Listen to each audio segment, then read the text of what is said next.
Good morning. Just listen.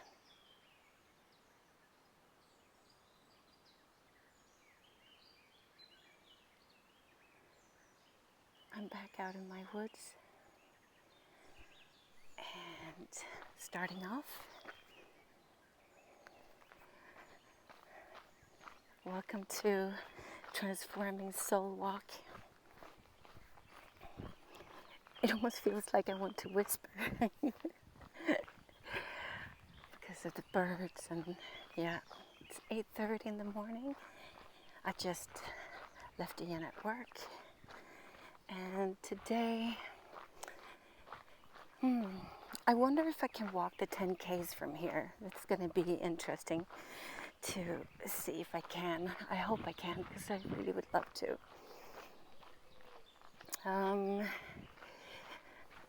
Last week when I walked here the first time with you guys, I was telling the story about when everything had to change, where I really had to I came to a crossroad, huge crossroad, and where I knew I just had to change everything. Because first of all, I didn't know who I was anymore. I had been so focused on being a mom that I sort of forgot myself in the process, which is normal, I guess. I'm not the only one that can witness to that. And I guess that's the way it is. I mean, the kids needs you. But now they were so old, they were about to move away from home. There was just a few years before they were going to do that. And I knew I needed to build a life for myself. And I quit my job. I went back to school. I had set a plan for what I needed to do. And you need to sort of break it down when you sort of know in what direction you want to walk. Then you need to see what little steps do I have to take, and practical, financial, emotional, spiritual. Yeah, you need to break it down and then take step by step, and have patience.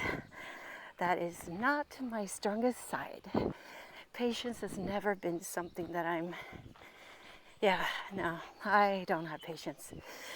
I've been working on that one for, I guess, since I was born. But anyway, one of the goals I had for 2011 was my year. It was totally my year.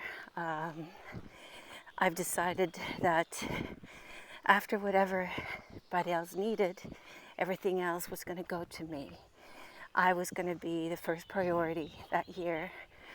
You know what I mean. I don't mean that fuck the kids, but I needed to prioritize myself for once. And one of the goals was to walk the Camino, Santiago de Compostela in Spain. And you can start actually wherever in Spain to walk it, but a lot of people start in France, in the Pyrenees, and they start in a little town called Saint-Jean-Pied-de-Port.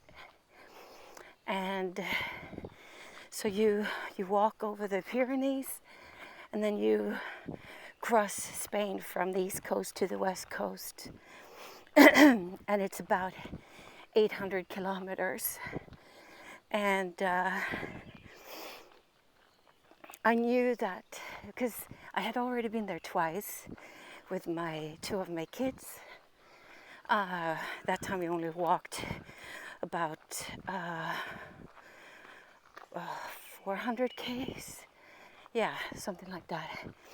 But every time I experienced that magic that is on the Camino. Everyone who's walked it know what I'm talking about. And if you've never walked the Camino in Spain, I would highly recommend it. And so I knew that things were going to come my way, and things would change. Oh my God, there's so many mosquitoes here today. And I might have to put on my sweater. Oh shit, they're just following me. Hang on, I'll be right back. I need to put on my sweater. Or maybe I can just let you guys listen to some birds singing while I do that. Put you down here on the rock. Hang on. Oh my God. Nay. Jesus Christ, go away. Ooh, you're vicious. You can all eat me. Go away.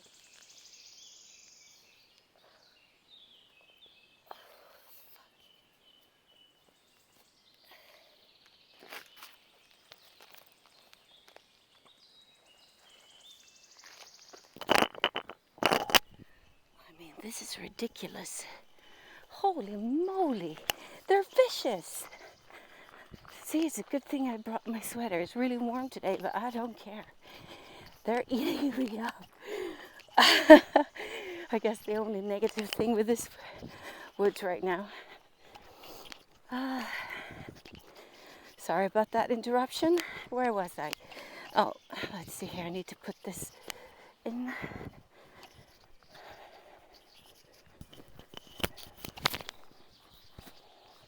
I did not plan for the mosquitoes today. I did not. Oh, here we go. I hope you can hear me and it doesn't go bang bang with the microphone. Anyway, so I was packed and as usual overpacked for the Camino. You learn that along the way. But anyway, so the day before I asked for a word or a sentence to meditate on. That was going to be my word for the Camino. So I asked the universe to send me one. And the day before, I got this quote from Paulo Coelho. And it says, "My angel said, start walking so I can start blessing." And for me, it was given, I was going to be on a journey, walking. And yeah, so I wrote that down in my journal that I brought with me. And I left. And something I've learned walking the Camino, and especially this time, because I had taken off 6 weeks. I was going to be gone for 6 weeks. That was the first time I've ever been away that long from my kids. First uphill, and they were all 18 and 17, and I trust them, and I knew that they would be fine. They had everything they needed, and so I thought at first that I was gonna be all excited and to be by myself for once, Oh, I need to stop and breathe. Oh, holy moly. I've been a single mom for so many years, and I thought I was going to feel relaxed and finally me time, being all fine, just being me, But the first 2 weeks, 3 weeks, it was so hard. I missed them so much, and we tried to Skype all the time we could. Social media was just sort of starting back then. Well, not starting, but it wasn't as it is today, and with smartphones and all that.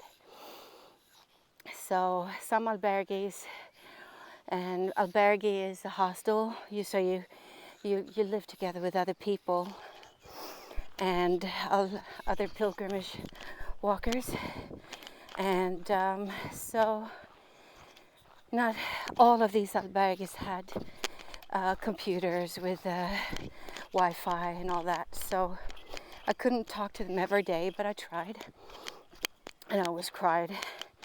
And they were like, "Mom, try to relax now. We're fine." And so after a while, I sort of relaxed more, and already on the first day when I walked, I met this beautiful woman, Maria Magdalena. Oh, there's a 10K sign. All right, I'll follow that one. And yeah, she sort of felt like a sister to me on the Camino. But I ruined my feet the very first day, and that put a pin to a lot. I couldn't walk as fast as all the others that I met, you know. Even when you go there alone, people come your way, and you create little families along the Camino that becomes your people. You sort of walk together, and you end up at the same albergue in the next little town or village, and you eat together, and you walk and you talk together. It's wonderful. You meet these amazing people, and but my feet, they weren't there. So I had to let them go after a while. And I've learned something also on the Camino when I've been walking there, the few times I've walked the Camino, and that is that the universe sends you people that you're supposed to meet, that is going to teach you something about yourself, and that's going to give you something that you need. And you're the same for other people. You're meant for other people to teach them something about themselves, what they need to learn, what they need to practice or feel or whatever. And so when I walk the Camino, it's like I see it in 4 stages. And at this time in the beginning, the first stage is to quiet your head. That is the first stage. It takes about a week and a half before it gets quiet in your head. It's just all this noise going on, so you can't hear your soul or the silence or anything. So, hey, good morning. So that took about a week and a half, something like that. But then after that week and a half, I'm just gonna stop a little bit to catch my breath. Look how beautiful. I just love this part.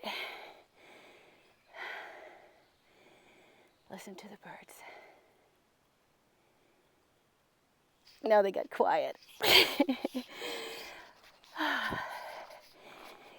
Oh, it's so beautiful.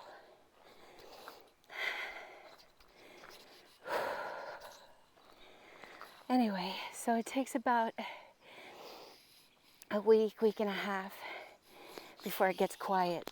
Your head gets silent. And after that week and a half, that's when you start hearing your soul. And you can hear what you need to work on. You'll be confronted by things that you need to work on, in good ways and in not bad ways. Nothing is bad, but maybe stressful, painful, hard, annoying ways. And for me, my feet was one. And my feet, they told me to slow down. I needed to slow down. I have a problem. I don't know if it's a problem, but I can feel separation anxiety very easily when I get attached to people, and when they need to go or have to leave, it's physically painful for me. And I guess it comes from the abandonment I experienced as a child. And so when this beautiful little group that I met, when they had to walk along and I had to stay behind, it was so hard. I was crying so much, and I was angry with my feet, angry with myself for pushing my feet so hard the first day. And but I just had to let it go and continue my way, and which meant that I was supposed to walk by myself in silence, because my heart had to heal, and in order to heal I needed to be listening to my inner voice. And if I walk with people talking, and I'm not going to hear what it has to say. And I'm so grateful for that today, because I came to this little town, and the walk to that town was absolutely horrible. I could only take baby steps, and I had this mantra for every step: ultra ya, ultra ya. I don't know what it means, but it's something. It's Latin. I don't know what it means, but finally I got to a little town, and to an albergue that was in a convent, and they have volunteer people that work in these albergues, and it was this guy who worked there, Benja. My God, he was amazing. When I came walking, and I'm saying I'm not walking like normal, I'm just barely walking. He sees the pain that I'm experiencing. He's like, "Here, sit down. I'm going to get you some water for your feet." I thought he was just going to go to the kitchen and bring the bucket and, take water from there. No, they didn't have water. So he took the bucket, walked into the village, and went to the square, got water there, came back, put my feet in the water, and he was taking care of my feet. And tears was just falling. He couldn't speak. Well, no, he spoke English. And, but yeah, he was absolutely wonderful. Ouch! Sorry, it's all these mosquitoes. And the next day, I was going to walk to Logroño. It was a short walk, only 7 kilometers. That's nothing. You walk between 20 to 30 kilometers a day. I didn't.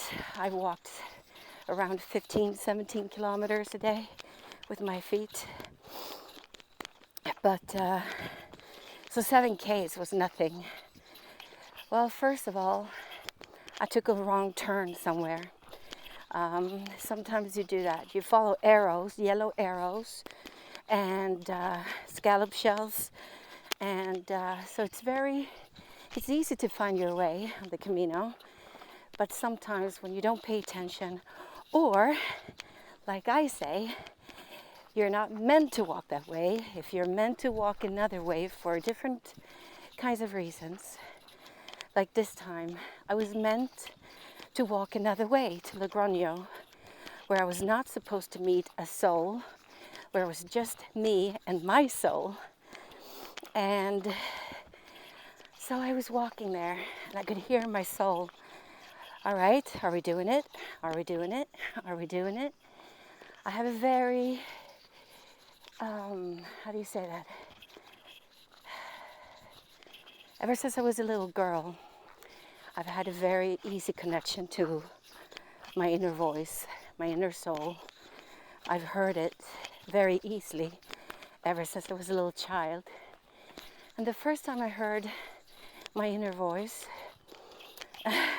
I thought it was God, because that's what had been explained to me, this greatness, and I couldn't explain it in another way, because so that's what I thought it was. I thought it was God, and maybe that is God. I don't know, but I call it my inner voice, and I have a very strong connection, and I can hear it very clearly. So I hear my inner voice, my inner soul, just like, come on, let's do it. And then I just knew, and I said, all right then, bring it on. And the first question came, why do you feel that you are not worthy love? Or worthy being loved is actually what it said. Why do you feel that you're not worthy being loved? And that is the main issues. Was for me, and I know it is for many others. That is something that we carry around with almost all our life. A lot of people, not everyone, but a lot of people. And I had decided if we were going to do this work, me and myself, me and my soul, I had to be completely honest, raw, down to the freaking core, and brutal. And that's the only way to go through it and heal. You need to be completely naked. And in my head, I'm a creative person. I paint. So I see things in images. And for me, it was like a cartoon where you have every square with a picture with an action, I think you know what I mean. And that's what it was like for me. So it had boxes with images that was explaining why I was not worthy being loved, and why I didn't deserve being loved. And it was images of things that I had done in my past that was not good. Things I have done, said, the way I've had been acting at certain times, that sort of, told me that's why I'm not worthy of being loved, because I did all these things. And the first little box was showing the image of me just disappearing. You see, when I grew up, my parents didn't have the tools to be the parent that I deserved.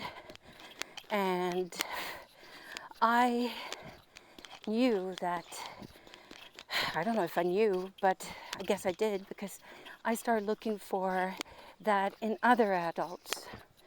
And that, let's see here. Now we're following the 10K sign. Of course, that can put you in dangerous situations as well, which it did a few times. But it absolutely did help me to find these people that I needed. In order to, learn. It gave me what I needed at the time, not fully, but partially anyway. And these adults has also been sort of my beacon light in my parenting. You know, the way they were treating their kids, the way they were acting, I sort of learned what was right, that was not right. And I'm not saying these parents or these adults were perfect, not at all. No one is perfect, but they were wonderful. They had different things that I felt that was important for me to remember when I became a parent, and I've sort of, taken these little tools into my life. But what I did find people for me, and that's how I found my foster sister Lena. I found her at a party, and she asked me where I was from and where I lived, and I asked myself, was I going to tell her the true story, or was I just going to, put on the act? But I decided to tell her the full story, and the next day she's like, "You're going to come with me." And my mom and my dad, they've always wanted a foster kid, so you're going to follow me, come home with me. I was like, my God, she's crazy. And I thought that maybe I could sleep there for 1 or 2 nights, because I was sort of homeless at the time. And so she's like, "Yeah, you need to sit on the porch. I need to talk to Mom and Dad." So he walked in, and she told them about me. And Papa Björn, he was like, "Are you crazy? You can't drag home a kid like that."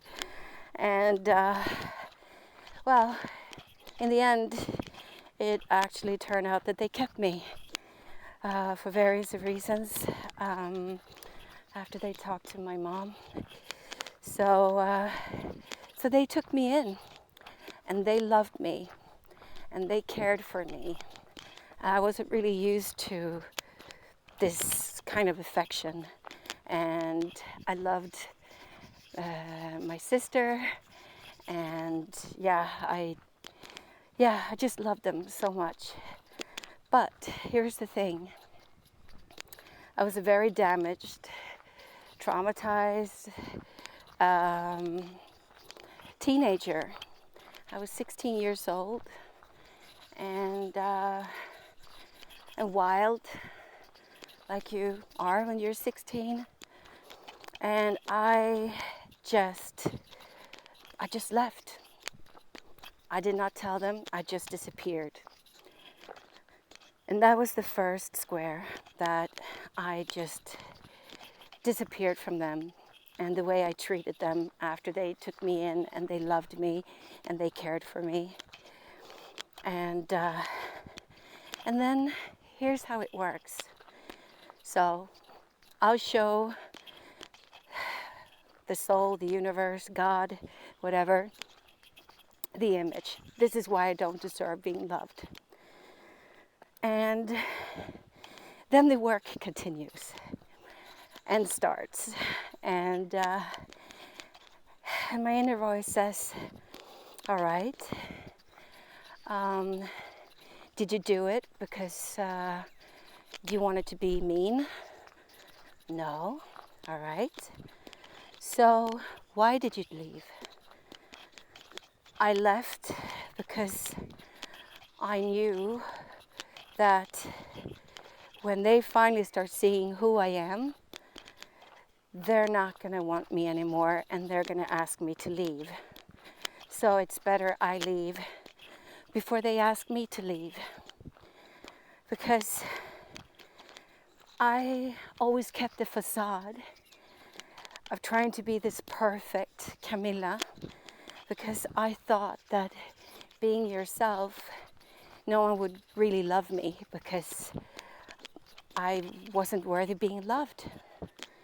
And you could just keep a facade for so long, then finally your true self is going to shine through.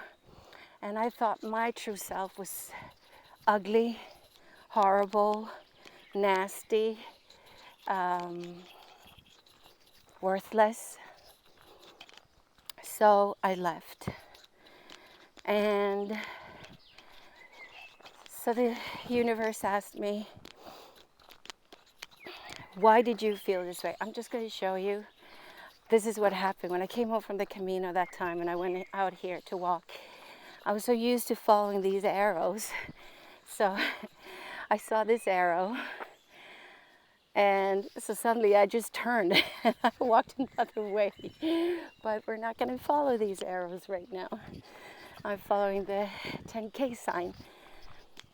Anyway, so my inner voice keep on asking me questions.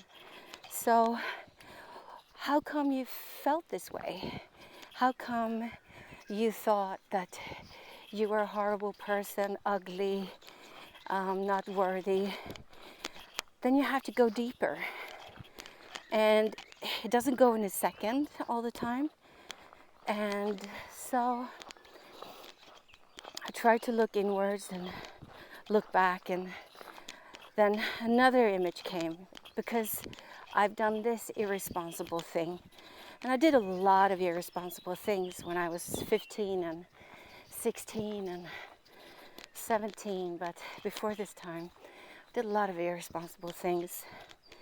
And I just quit school, left.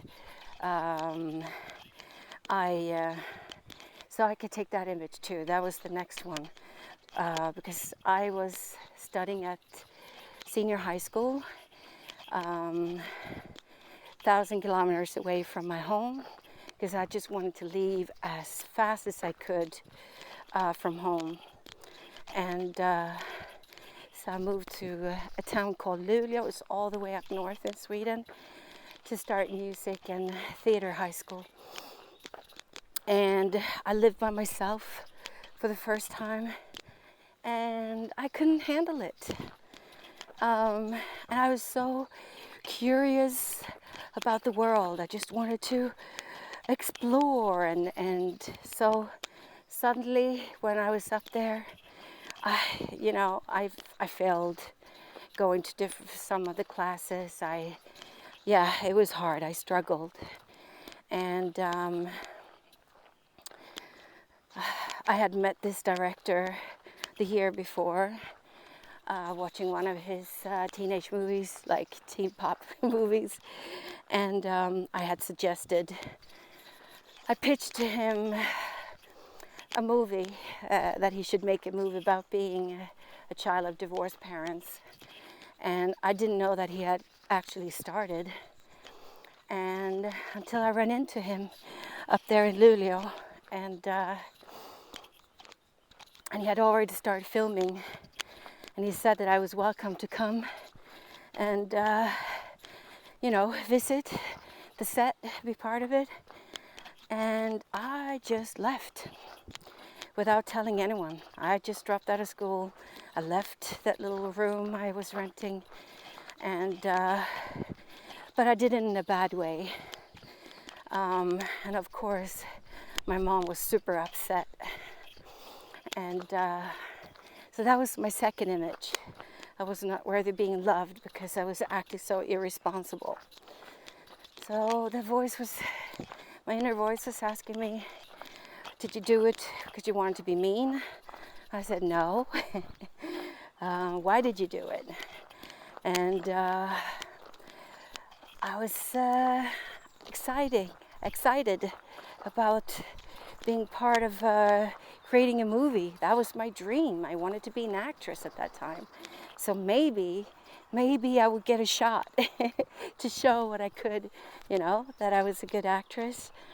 And I was curious of the world. I was just 16 years old.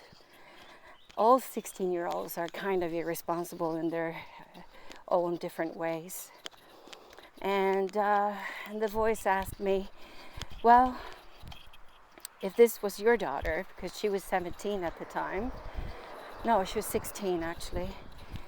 And where do I go?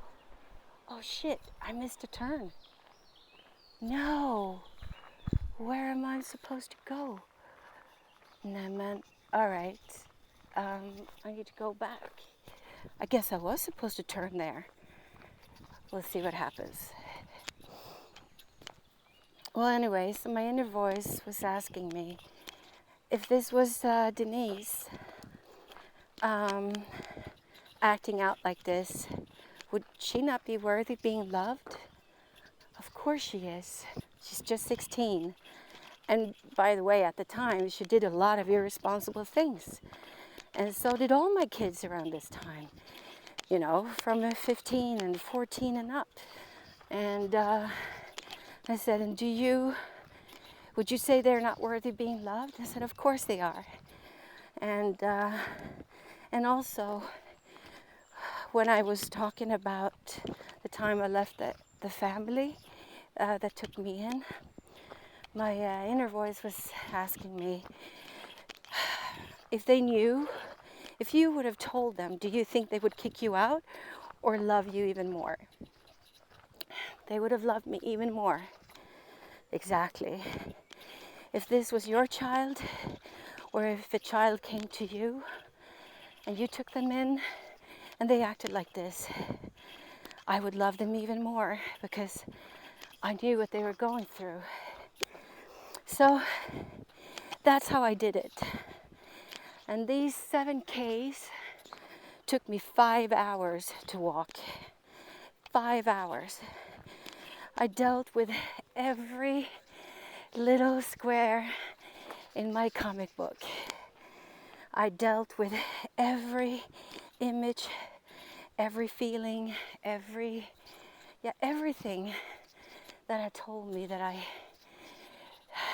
was not worthy of being loved. And I dealt with it. And the most important thing after you've had this sort of back and forth conversations. Oh, my fingers are asleep. Oh, that was a big bug.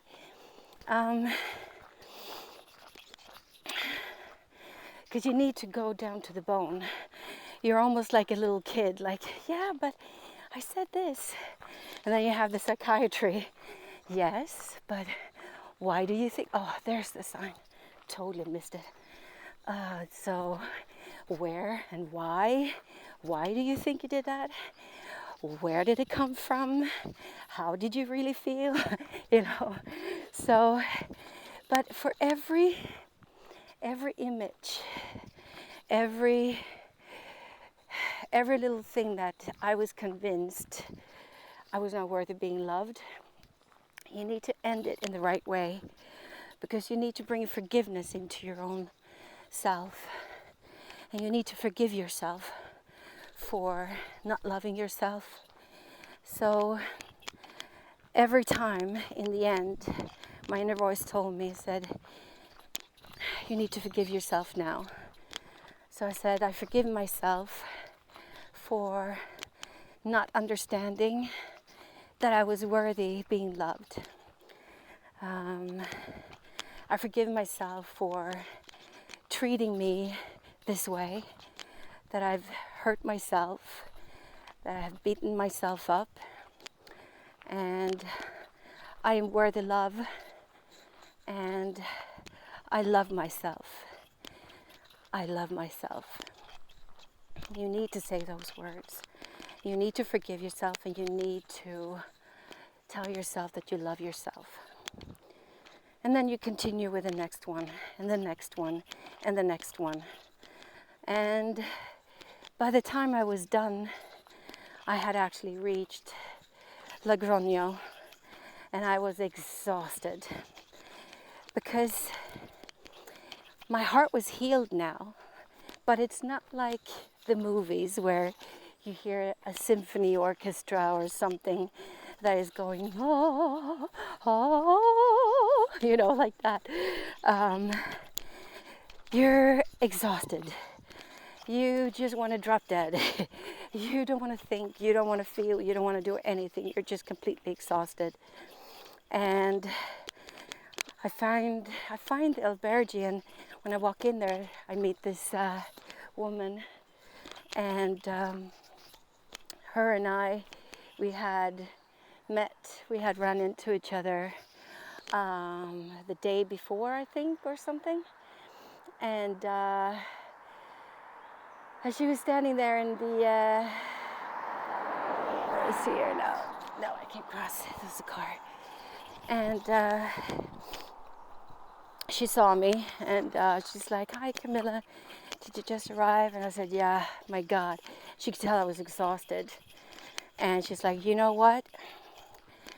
Today is my last day. I've decided that I'm going back home to London, and I've decided to treat myself today, but I don't want to treat myself all by myself. Can I treat you? And would you like to share a hotel room with me, with brekkie, with dinner, with everything, and spa?" And I'm like, "What?" So she did, and that's exactly what I needed. And we had a lovely evening. We were in that bubble bath, I think, freaking all night. And I slept so well. And the next morning, I walked with her to the bus station and waved, said goodbye. And then I continued. And my feet were still hurting, but no, that's not true.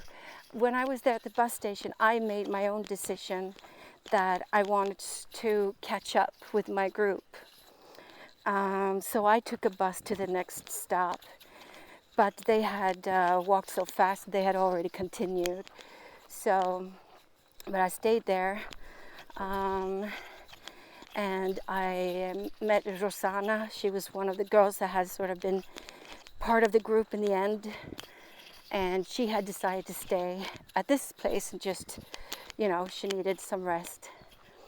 So her and I, we walked together the next day to, I don't remember, it's a huge town, but anyway, so we walked and we had a lot of fun. We got chased by cows. Not really, we both were scared of them, but they were walking free in the woods. But we had a lovely time. We really bonded and connected, and we're friends even to today. And she met her husband that time on the Camino. Now they're married and they have kids, and yeah. But anyway, so we caught up with our group in this big town that I can't remember the name of now. And it was lovely to meet everybody again. But they've had new connections, and they had connected even and bonded even more. And I felt that I had missed out. And then I was faced again with separation anxiety and belonging, and I started to be jealous. I started to feel jealousy, and jealous of their connections. There were other people that had joined the group, and I felt very, how do you say that, territorial? Like they're my people. Go away. And I didn't understand it at the time, that it was also part of the whole healing work of the same root that I felt that I didn't belong anywhere, that I wasn't loved or prioritized, or which I was in this group, but it brought me back to the echo of my past, and where I was not prioritized, where I did not come first, and of other people coming in that were more important, and so on and so on. So it was the echo and my past that was affecting me. But when we walked the next day together, I hated these feelings inside of me. I felt bad because it's like my brain understood that this is not right. Of course, these new people are part of the group, and they're wonderful, all of them. They were so nice and beautiful, and loved me from the start, and I loved them. So I felt so bad that I was feeling this jealousy, and I was hating myself for it, and I tried, and I had this turmoil inside of me that whole first morning that we were walking together, and we got to this little village. We had decided that we were going to stop at this church and rest during the really hot hours and continuing later when it got a little bit colder. And we had already actually booked a place that only had 12 people. You need to book ahead. So we had already booked, and so we weren't in a hurry. So we all lay down outside this beautiful stone church. It's one of the oldest on the Camino. I think it's from the 1200s or 1100 or something like that. It's really, really old. So I wanted to go, walk into the church and see if I could, find some peace in my soul. And so I walked in, and I was standing there in front of the altar, and I just hear my inner voice say, "Sing, sing, Camilla." I'm like, no, I can't start singing here. Sing, no, But then I started singing a little bit, and I sung a song that is famous here in Sweden that is called Älska mig, and to translate it will be Love Me. And so I sang that a little bit. You know what? I can actually sing it for you, I hope. I'm right where all the mosquitoes are, so maybe I should walk a little bit up ahead. But anyway, so I sang that song, and I turned around, and one of the girls that was walking with me, she was sitting there crying, and she was really moved by the song. But I walked out of the church, and Maria Magdalena, she was sitting there, and she just looked at me and she said, "You're not done yet."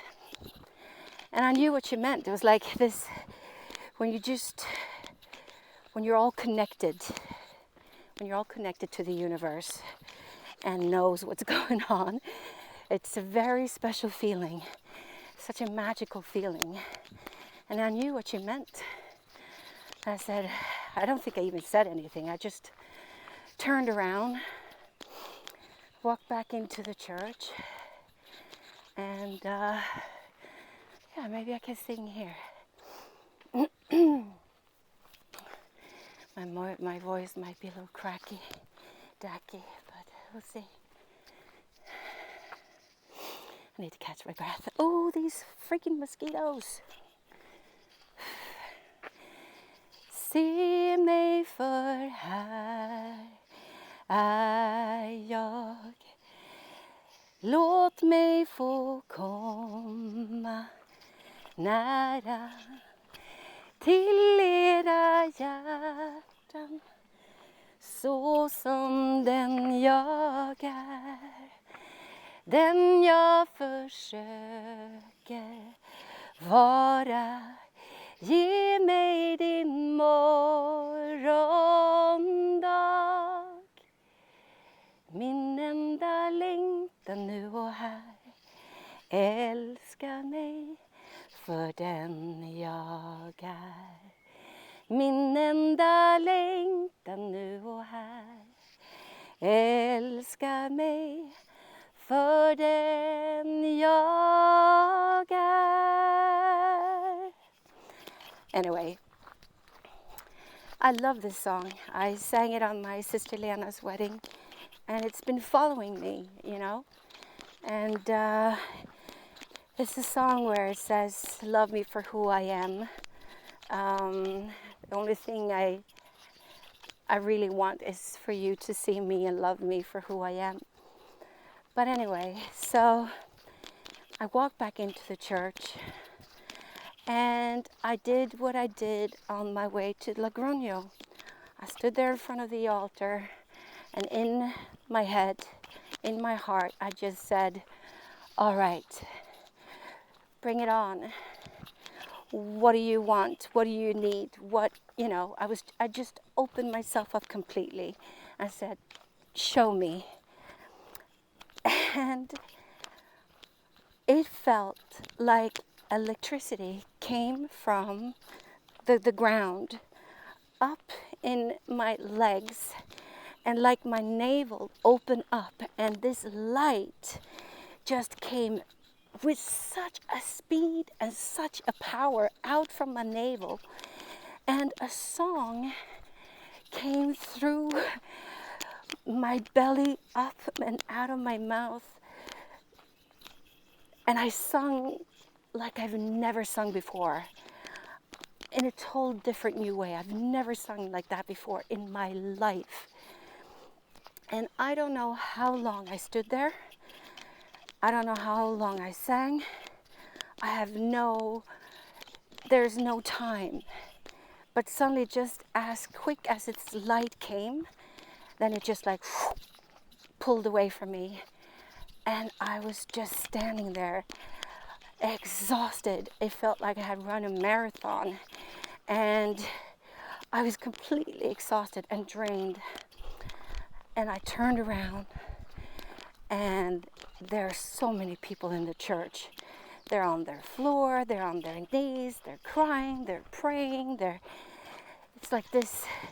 I couldn't take it in.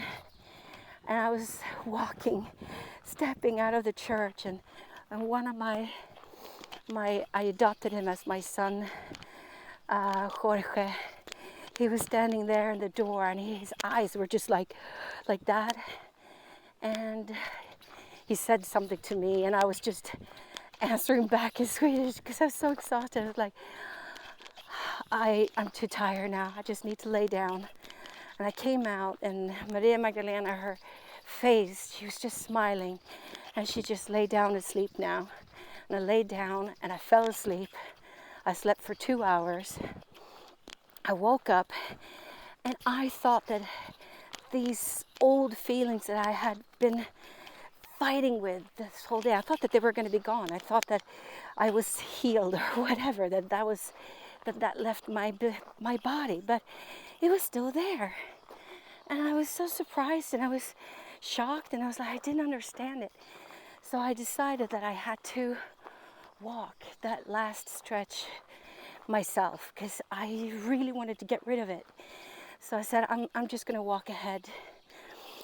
So I walked ahead, and I had this conversation with the universe, God, my inner soul, my inner self, and I couldn't, these mosquitoes, I couldn't understand it. And finally I come to a crossroad, and there's this cross with arrows, and up on a hill, and I could see the albergue down there, down the hill, and it was this big road, and then it was this little road down to the albergue. And when I was standing there, I just knew that it was someone there that could hear my thoughts, that could see my soul, that could hear my thoughts and my soul and everything. And I was like, shit, I don't want to meet this person, because that person is going to see everything that I'm thinking right now, that I'm, having trouble with. So I had decided I was going to pass that albergue and go to the next town. So I'm walking down this dirt road, and before I get to that little off-road down to the albergue, I'm having a conversation with myself. And then suddenly I was like, but you know what? It doesn't matter if they can see my thoughts, my feelings, because I'm okay. I'm okay. It's fine. This is me. I don't need to hide. I am worthy. I am worthy of love. I am a human person. I struggle with things. Okay, let's see now so I don't take the wrong path here.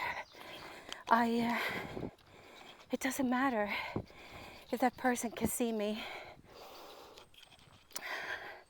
or hear my thoughts, because I'm okay. I'm okay just the way I am. And that's the first time ever in my life where I felt that there's a Swedish word, jag duger som jag är. I'm enough. I'm enough. And at the same time, having these feelings that I felt that I'm enough. I'm good enough. I'm worthy. I'm a loving person. I'm a beautiful person. I'm just struggling with shit, old shit. And that's okay. So I went down that little dirt road, and then I started to get curious, like, who is this person? I could sense that person so strong. I thought it was a woman first. And so I got to the albergue. I met the lady who worked there. I was like, no, it's not her. And yeah, I couldn't figure out who it was. I lay down to take a little nap. And then the rest of the gang came. And we were all going to sit down for dinner. This woman had cooked us food for the night. And we were sitting at this huge round table. It was beautiful, this place. And next to me, there was this guy sitting right next to me. He came in and he sat down right next to me. And I just knew it was him. And I could sense that he just wanted quiet, peace. And my brain was just going like, you know, it was screaming. And it was going in 1,000 hours, you know, 2 different thoughts, and 5 and 3 and 10. And at the same time, I was like, I'm sorry, I'm sorry, I'm sorry, I'm bothering, I'm sorry, I'm sorry. And then he stands up, he walks away, and I finish my food, and I walk out to him, and I just sit down right in front of him, and I just look at him, and he looks at me, and he smiles, and I'm like, I think I said something like, you know that I know that you know, right? And he was like, yeah. And then I wanted to talk to him, but then some of my friends came out, and we were interrupted, and he walked away. And then I didn't see him at all that evening. And then in the morning, we all got ready to walk. He came out before me. I wasn't finished yet with my shoes and all. And I said, I really want to walk with you. And he's like, what did he say? Whatever's supposed to be will be, something like that. And I'm like, yeah. So he walked ahead, and I was like, all right, I won't see him again. This was just a magic moment, and and I just accepted that I was not going to see him again. So we start walking, me and my friends. We come to a little town, and we decide to go and buy some drinks and stuff along the way. Or I don't know if Mary Magdalena was going to have a cup of coffee or something. But so anyway, I sit outside this little shop, and there's a little church there. And suddenly he comes out, and he looks at me and he starts laughing. Hey, wait a minute. I haven't really walked the wrong way, but I have in a way. So that's why I thought that I can't walk 10K. All right, I'm gonna have to turn around.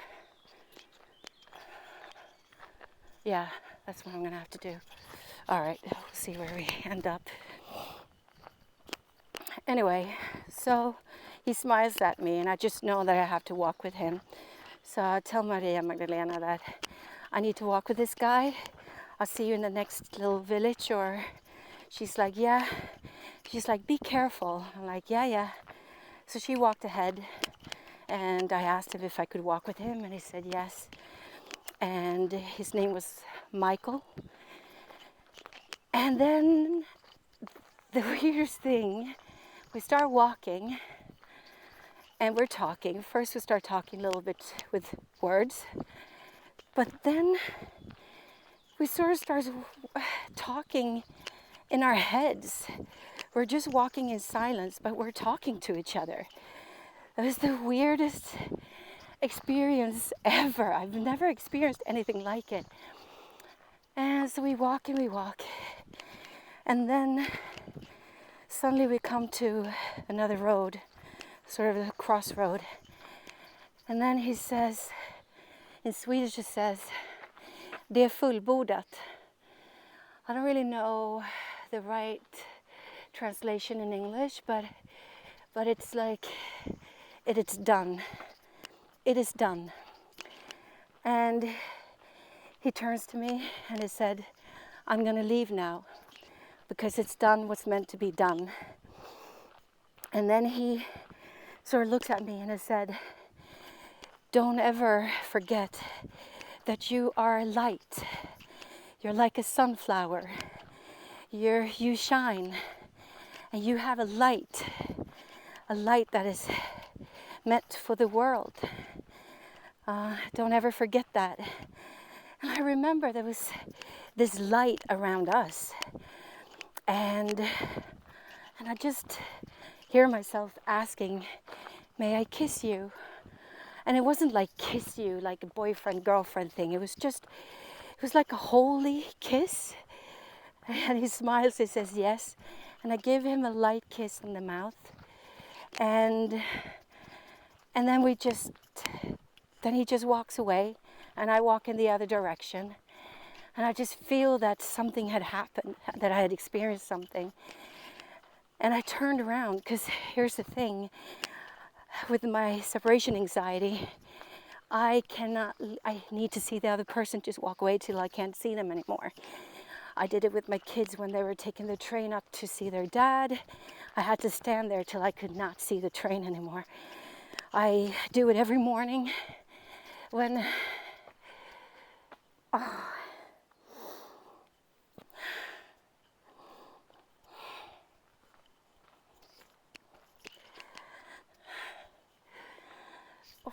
I don't know why this touched me now.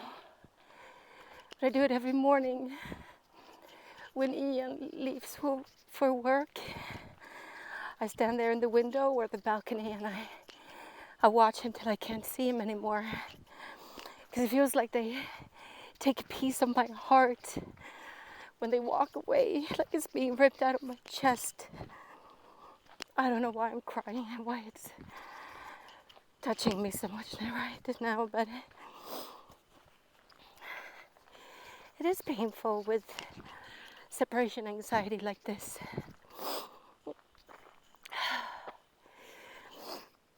But anyway, so Michael walks away. I take a few steps and I turn around and he's disappeared. He's gone. It's like the earth just swallowed him or something. He was gone.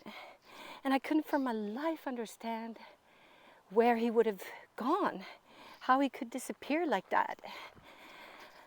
And then I was like, it just hit me so hard. I was like, oh my God, I've met an angel in human form. And I was so shook by this. I had to sit down and write everything down in my journal, which I did. I sat there and I wrote everything down. And then I continued walking and came to this old ruin of a church. And I saw Maria Magdalena. And I walked towards her and I was like, "You would not believe what I've just experienced." And she's like, "Yeah, I was worried about you." I said, "No, I think I met an angel." And then she's like, "Oh, and here he is." And I turned around and see, here's where I walked. I came here, I walked into the church. He was been all the way down there. Suddenly I comes this way, from the other direction. I hadn't seen a car or anything, but it came from the other direction. I was just like, what is going on? And he ran up to me and I said, I want you to have this. And it was a CD. And he's a trumpet. He plays the trumpet or the horn. I'm not sure now. I think it's the trumpet. But anyway, it was a meditation CD that he had recorded. And so his name was Michael Lerner. And so I was confused, like, is he an angel or is he a human being, you know? But now we write to each other sometimes, so he is a human being. But I think that the universe used him as an angel. I don't know, it's still, yeah, I still don't really know if maybe he is an angel in human forms. I don't know, but that was so special. That was so special. And I told Maria and Magdalena all about it. And so we continue. And I'm just going to check, see if I'm not walking wrong. Oh, my fingers, they fall asleep. I need to get myself a selfie stick.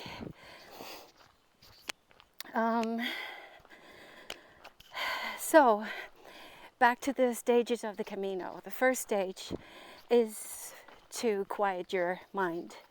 The second, you need to deal with whatever you need to deal with. It's going to come your way, and if you're very open and listen, you will know exactly what it is.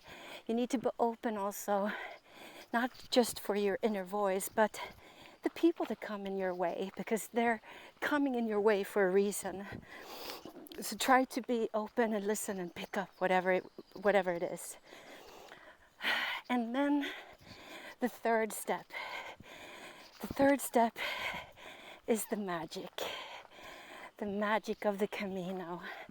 And Michael, and the church, that was the first magic that I experienced on the Camino.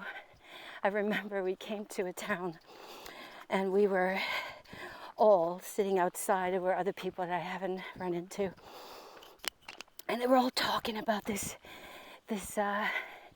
magic thing that had happened on the Camino. And it had healed people and blah, blah, blah. And this woman, she was the Camino spirit, blah, blah, blah. I'm like, oh my God, that sounds so interesting. I really want to meet this woman. And then one of the girls just came out and she's like, but it's you. I'm like, what? And everybody, that's her? I'm like, what are you talking about? Apparently this experience in the church that set something off. It had touched people.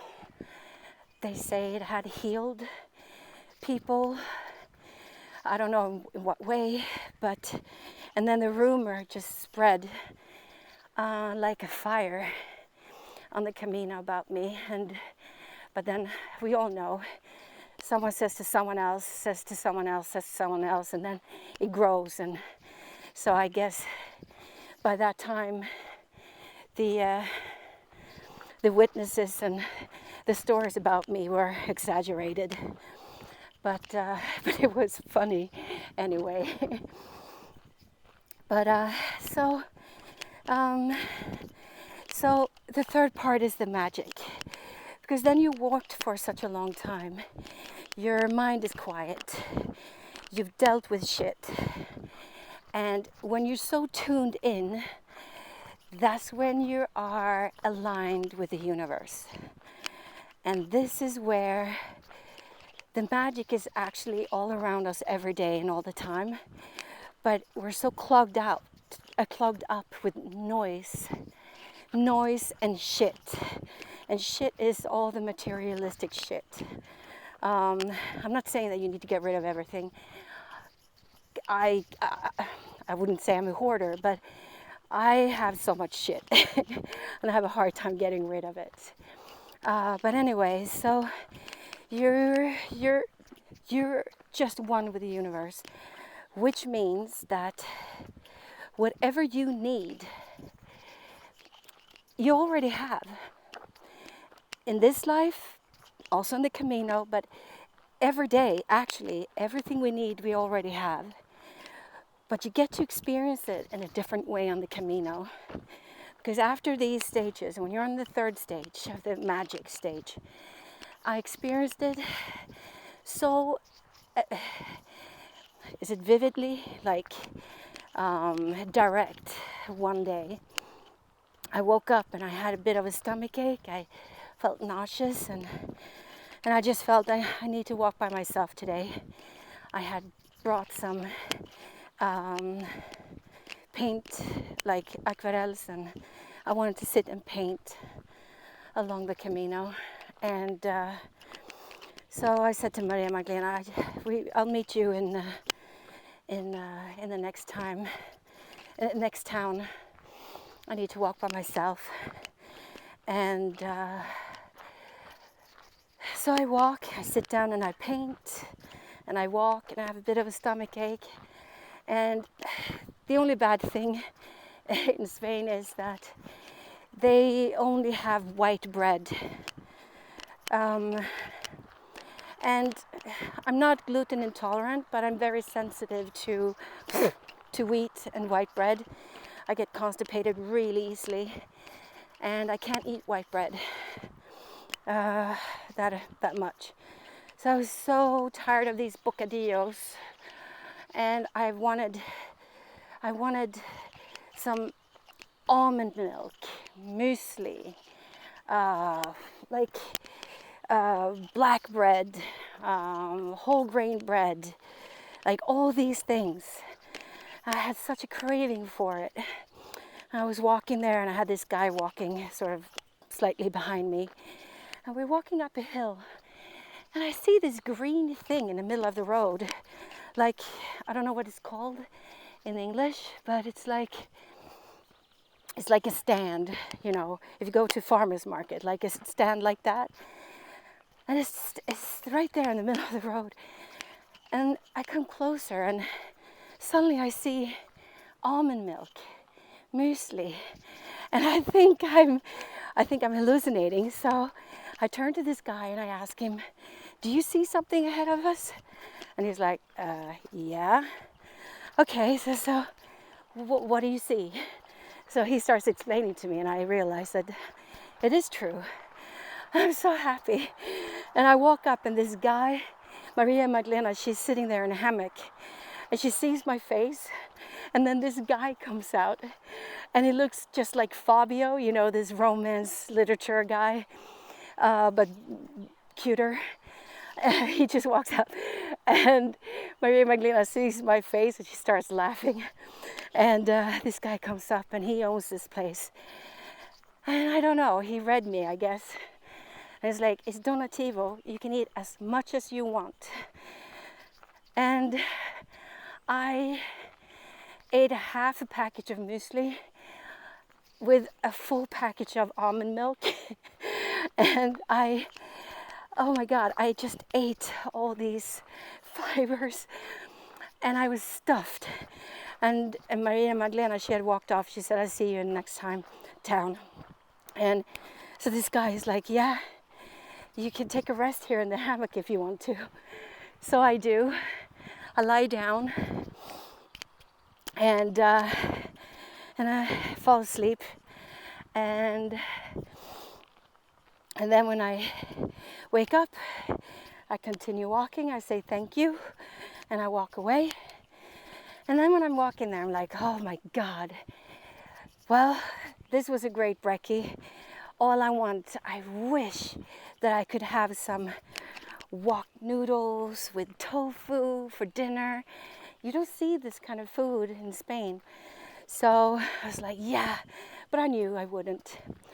I walk into the albergue and Beth, one of the American girls that I met on the Camino, she was right there in the kitchen.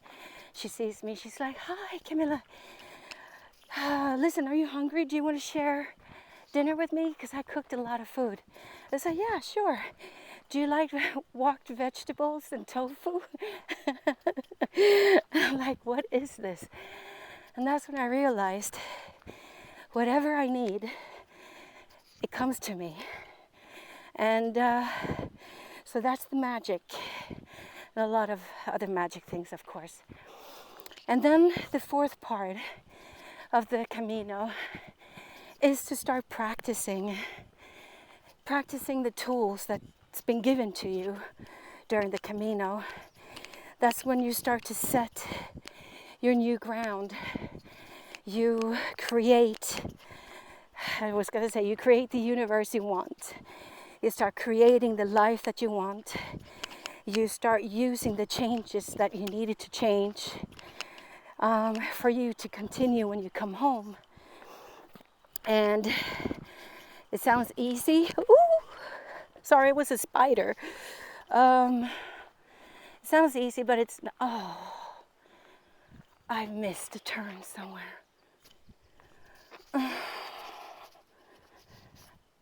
Okay.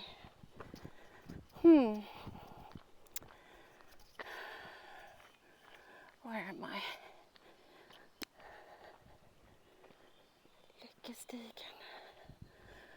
All right, let's see. Is that the parking spot?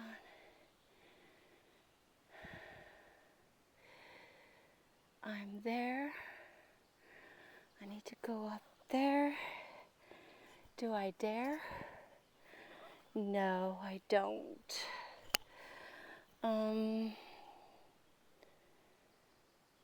I think we'll just continue here. All right. Oh my God, it's ticking away. I know this is a very long pod, but bear with me. Anyway, so the fourth stage is to implement the tools, the changes, set sort of plan again a little bit what you need for living your truth, your new way, the changes when you come home, because it's always tougher to live it at home. On the Camino at that time it was easy because you're in it and you don't have all that noise and you don't have all that baggage and shit with you. You only have your little backpack, and it got smaller and smaller for every town I came to. I threw away stuff, I donated stuff, sent stuff home. But anyway, so when I came home, and I think everyone that's walked the Camino would relate to this, it's like you get into a little bit of a Camino blues. I longed so much for my kids, but at the same time, I did not want to go home. I wanted to go home to them, but I didn't want to go home. I wanted to stay in that bubble. And so when you come home, you sort of get into a Camino blues for the first month or so. And when you come home, you look at all the stuff you have. You just want to throw everything out. And you realize you don't need all this shit. And yeah. And it was magical also when I came home and I started to live the way I've learned, slowly by slowly. And so, yeah, that was the Camino. Like I said, if you've never walked the Camino in Spain, I would highly recommend it. Nowadays, though, I've heard that it is crowded, so I wouldn't walk there when it's high season, like in the summer, and it's also really hot. I would walk it in the spring or in the fall. Me personally, I love the heat, so that's why I love walking in the summer. Another suggestion is that, wait a minute, I need to find 7, 10. I think I'm supposed to walk 3. Okay, 3K here. I need to follow the yellow sign back. So I hope I walk in the right way now. Anyway, so another tip: if you walk the Camino, get up really early in the morning when it's dark, and start walking. It's cooler, the air is cooler, but also you won't feel that you're on a highway with the Camino walkers. And I've also heard that sometimes you need to book your albergues ahead, day by day. That could be also easier to not feel stressed when you come to a town or a village and it's fully booked everywhere. But you know, you'll find your way, and like I said, everything happens for a reason. Nothing on the Camino is a coincidence or an accident. It's always meant for something. So walk the Camino. I can't wait till the next time I'm going. I don't know when that will be, but one day I'll be back on the Camino. Well, there's actually other Caminos. You can walk from Portugal. You can also walk Camino Norte. That is like this Camino trail that I've been walking so far has been Camino Frances. So there are other ways, and I would love to walk them. I would also love to walk the Camino trail in Italy, so I can eat all that delicious food and drink that wonderful wine. But yeah, but right now I'm enjoying this Camino, talking to you guys. Anyway, so I think I'll stop right here and wish you all a wonderful and beautiful day. I know I will, whenever I find my way out of these woods and I find my car again. But all right, have a lovely day.